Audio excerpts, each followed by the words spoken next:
Section 2.5, the periodic table. As the list of known elements expanded during the early 1800s, attempts were made to find patterns in chemical behavior. These efforts culminated in the development of the periodic table in 1869. We'll have much to say about the periodic table in later chapters, but it is so important and useful that you should become acquainted with it now.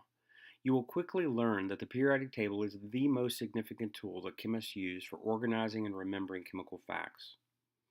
Many elements show strong similarities to one another. The element lithium, sodium, and potassium are all soft, very reactive metals, for example. The elements helium, neon, and argon are all very non-reactive gases. If the elements are arranged in order of increasing atomic number, their chemical and physical properties show a repeating or periodic pattern.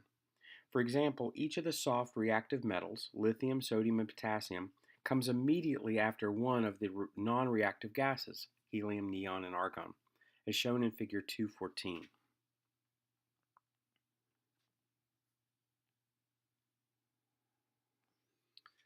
Figure 2.14. Arranging elements by atomic number reveals a periodic pattern of properties. This pattern is based on the basis of the periodic table. Helium is a non-reactive gas. Lithium is a soft reactive metal. Neon is a non-reactive gas. Sodium is a soft reactive metal. Argon is a non-reactive gas. Potassium is a soft reactive metal.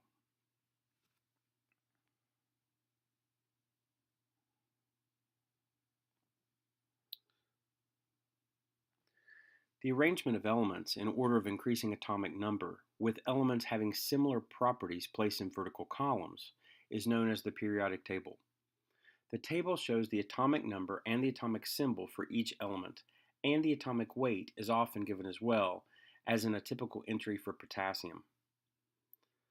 Symbol for potassium is K, atomic number of protons is 19, and the atomic weight, which is the average of protons and neutrons, weighted average, is 39.0983. You may notice slight variations in periodic tables from one book to another or between those in the lecture hall and in the text. These are simply matters of style, or they might concern a particular information included. There's no fundamental differences.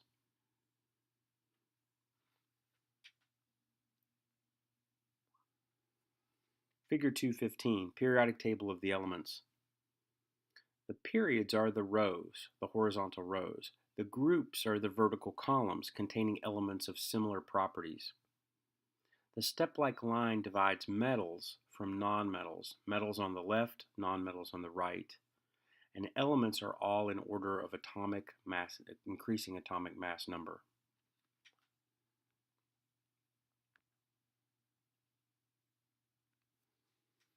The horizontal rows of the periodic table are called periods.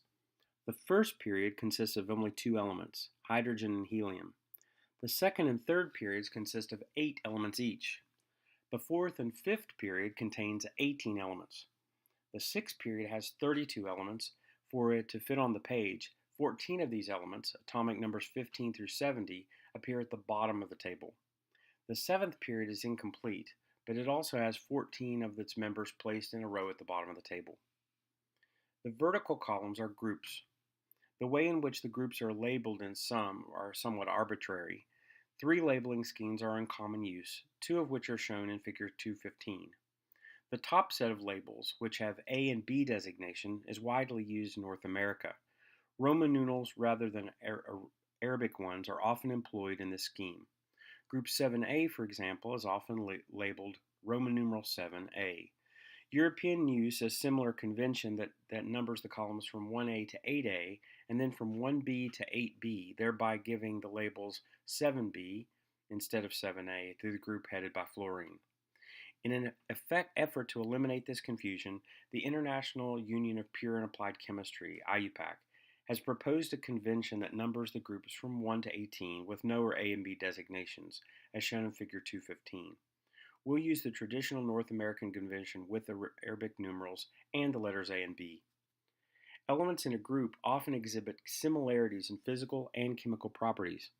For example, the coinage metals, copper, silver, and gold, belong to Group 1B. These elements are less reactive than most metals, which is why they're used throughout the world to make coins. Many other groups in the periodic table also have names listed in Table 2.3.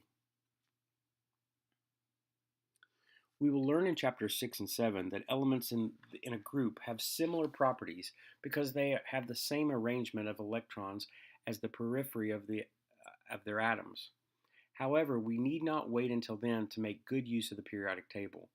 After all, chemists who knew nothing about electrons developed the table. We can use the table as they intended to correlate behaviors of elements and to help us remember many facts. The color code of figure 215 shows that except for hydrogen, all of the elements on the left and the middle of the table are metallic elements or metals. All of the metallic elements share characteristic properties, such as luster and high electrical and heat conductivity, and all of them except mercury are solid at room temperature. The metals are separated from the non-metallic elements, or nonmetals, by a stepped line that runs from borine to astatine. Note that hydrogen, although on the left side of the table, is a nonmetal. At room temperature, some of the nonmetals are gaseous, some are solid, and one is liquid.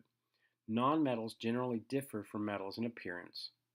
Figure 216 and other physical properties, many of the elements that lie along the line that separates metals from nonmetals have properties that fall in between those of metals and nonmetals. These elements are often referred to as metalloids.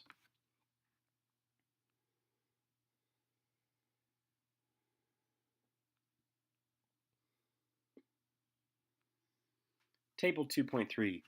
Names of some groups in the periodic table. Group 1A are called the alkali metals. First column on the left. The second column, 2A, is called the alkaline earth metals. Further on the right, Group 6A is called the chalcogens, Group 7A the halogens, and Group 8A the noble gases or rare gases.